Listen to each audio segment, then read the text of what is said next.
The morning fog lingered around the pine-clad peaks as Nathan Cross, a 38-year-old man, returned to his secluded cabin after a 3-day hunting trip in the mountains. Living in isolation suited him perfectly. 5 years ago, he had withdrawn to these mountains after losing his family to illness back in Missouri. His cabin was nestled in a hidden valley, rarely visited by travelers, which was exactly the way Nathan preferred it. But today, as he approached his home, he instantly sensed something was wrong. There was smoke rising from the remnants of a smaller cabin about a mile down the valley. Nathan recognized it as belonging to a trapper named Henderson, who would usually work the streams during winter. More concerning, he saw a figure moving on the roof of his own cabin, someone clearly out of place. Cautiously, rifle in hand but lowered, Nathan advanced, uncertain whether the person was a friend or an intruder.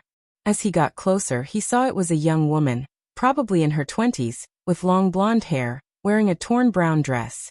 She was awkwardly perched on his roof, seemingly trying to reach something or hide from someone. "Ma'am," Nathan called out in a calm, non-threatening tone. "Are you hurt? Can I help you down from there?" The woman looked at him, her eyes filled with a mix of fear and exhaustion. Her clothes and face were marked with dirt and soot. "Please," she replied, her voice trembling. "Are you alone? I don't know who I can trust." Nathan set his rifle down and raised his hands to show he meant no harm. "Yes, ma'am, I'm alone. My name is Nathan Cross, and this is my cabin. You're safe here. Let me help you down." The woman studied him for a moment before carefully making her way to the edge of the roof. Nathan positioned himself to catch her safely as she descended. Noticing her careful movements, she seemed injured. Once she was on the ground, he saw the bandaged arm and bruises on her body, signs of a troubling ordeal. "My name is Sarah," she whispered. "I was staying with Mr. Henderson while traveling through to Oregon. Last night, his cabin was attacked by a group of men who had been following me. Mr. Henderson told me to run while he held them off." Nathan felt a chill run down his spine. Henderson was a good man. "What happened to him?" he asked. Tears welled in Sarah's eyes. "I don't know. I heard gunshots after I ran. I climbed onto your roof because I saw riders searching the valley, and I feared they would find me." Nathan's gaze turned towards the smoke rising from Henderson's cabin, his jaw tightening in anger over the violence that had taken place in his peaceful valley. "Why were these men after you, Sarah? Are you running from the law?" Sarah quickly shook her head. "No, nothing like that. I was married to a man in Kansas who turned out to be violent and dangerous. When I tried to leave him, he threatened to kill me. I've been traveling west to get far enough away where he can't find me." Nathan could see the truth in her eyes, and he understood the fear of someone who had been through severe trauma. "How did he find you here?" Nathan asked. "He hired men to track me," Sarah explained. "They've been following me for weeks. I thought I had lost them when I met Mr. Henderson, but somehow they found us." Nathan made a decision that would alter both of their lives. "Sarah, you're safe now. Those men won't find you here. And if they try, they'll have to deal with me." Over the next few days, Nathan helped Sarah recover from her ordeal, and she told him more about her past. She had been married at 18 to a man who initially seemed charming, but gradually revealed his controlling and violent nature. When she finally found the courage to leave him, he swore he would track her down no matter how far she ran. Nathan also learned that Sarah was intelligent, resourceful, and resilient, despite everything she had endured. She helped around the cabin without being asked, was an excellent cook with the limited supplies they had, and showed a remarkable knowledge of wilderness survival. One evening, as they sat by the fire, Nathan spoke thoughtfully. "I've been thinking about your situation. These mountains are vast, and there are places where someone could disappear completely, if they wanted to start over." Sarah looked at him, hope sparking in her eyes. "What do you mean?" "I mean that Nathan Cross could help a woman named Sarah disappear, and maybe help her begin again with a different name, in a place where no one would ever think to look." Tears welled up in Sarah's eyes at the offer of true refuge. "Why would you help me, Nathan? You don't even know me."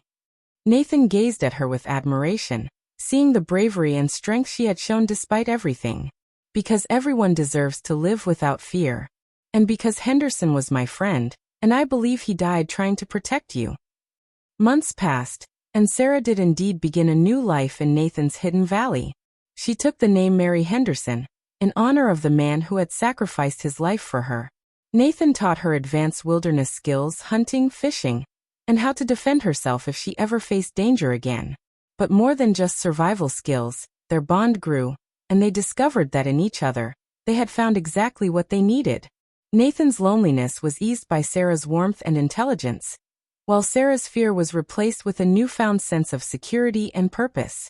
A year later, on a beautiful spring morning with wildflowers dotting the valley, Nathan and Sarah were married by a traveling preacher who stopped at their cabin. They exchanged vows of love, protection, and partnership for the life they had built together. As they stood on the porch, watching the valley that had become their sanctuary, Sarah said to Nathan, "I used to think running away was cowardly. But sometimes running from the wrong life is the bravest thing you can do." Nathan smiled, reflecting on how his solitary existence had been transformed by this remarkable woman. And sometimes the person you're running toward is worth more than anything you left behind. 5 years later, Nathan and Sarah had established a thriving homestead in their hidden valley. They raised cattle, grew crops, and became known throughout the region for their hospitality to travelers and willingness to help those in need. Their cabin had become an unofficial sanctuary for people looking for a fresh start, and Nathan and Sarah took pride in offering a new chance to those who needed it. One evening, as they watched their young son play outside, Sarah said to Nathan, "You saved my life when you helped me down from your roof." Nathan shook his head, pulling her close. "No, Sarah. We saved each other.